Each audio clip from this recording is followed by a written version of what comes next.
സംസ്ഥാനത്ത് കള്ളക്കടൽ പ്രതിഭാസത്തിന് സാധ്യത. ഉയർന്ന തിരമാലയ്ക്കും കടലാക്രമണത്തിനും സാധ്യതയുണ്ട്. കേരള തീരത്ത് റെഡ് അലേർട്ട് പ്രഖ്യാപിച്ചു.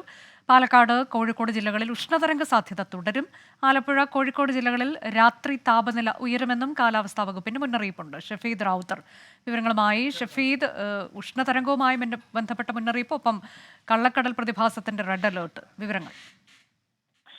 ഹനിജ, രണ്ട് പ്രധാനപ്പെട്ട കാര്യങ്ങളിലാണ് ഇപ്പോൾ മുന്നറിയിപ്പ് ഉണ്ടായിരിക്കുന്നത്. ഏറ്റവും പ്രധാനപ്പെട്ട കാര്യം, സംസ്ഥാനത്ത് 2 ജില്ലകളിൽ കൂടി ഉഷ്ണതരംഗ മുന്നറിയിപ്പ് നൽകിയിട്ടുണ്ട് എന്നുള്ളതാണ്. അക്കാര്യത്തിൽ കടുത്ത ജാഗ്രത വേണമെന്നും ദുരന്ത നിവാരണ അതോറിറ്റിയും കേന്ദ്ര കാലാവസ്ഥാ വകുപ്പും മുന്നറിയിപ്പായി നൽകുന്നുണ്ട്. മറ്റൊന്ന്, കഴിഞ്ഞ 1.5 മാസക്കാലമായി സംസ്ഥാനത്ത് ഇടയ്ക്കിടെ ഉണ്ടാകുന്ന കള്ളക്കടൽ പ്രതിഭാസമാണ്. കള്ളക്കടൽ പ്രതിഭാസത്തിന്റെ ഭാഗമായി കേരള തീരത്തും തെക്കൻ തമിഴ്നാട് തീരത്തും തീരപ്രദേശത്തിന്റെ താഴ്ന്ന പ്രദേശങ്ങളിലും ഉയർന്ന തിരമാലകൾ ഉണ്ടാകാനുള്ള സാധ്യതയുണ്ടെന്നാണ് കേന്ദ്ര കാലാവസ്ഥാ വകുപ്പിന്റെ മുന്നറിയിപ്പ്.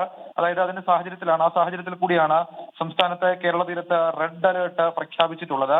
അതിൽ ഏറ്റവും സുപ്രധാനമായിട്ടുള്ള കാര്യം, നാളെ രാത്രി 11:30 രാവിലെ 2:30 മുതൽ രാത്രി 11:30 വരെ 0.5 മുതൽ 1.5 മീറ്റർ വരെ ഉയർന്ന തിരമാലകൾ ഉണ്ടാകും എന്നുള്ളതും ദേശീയ സമുദ്രസ്ഥിതി പഠന ഗവേഷണ കേന്ദ്രം അറിയിച്ചിട്ടുണ്ട്. ഇക്കാര്യത്തിൽ ജനങ്ങൾ ജാഗ്രത പാലിക്കണമെന്ന് മുന്നറിയിപ്പും നൽകിയിട്ടുണ്ട്. കടൽക്ഷോഭം രൂക്ഷമാകാൻ സാധ്യതയുള്ളതിനാൽ അപകട മേഖലയിൽ താമസിക്കുന്നവർ അധികൃതർ നിർദ്ദേശാനുസരണം മാറി താമസിക്കണം. മത്സ്യബന്ധന യാനങ്ങളും മത്സ്യബന്ധന ഉപകരണങ്ങളും സുരക്ഷിതമായി ഹാർബറിൽ സൂക്ഷിക്കണം.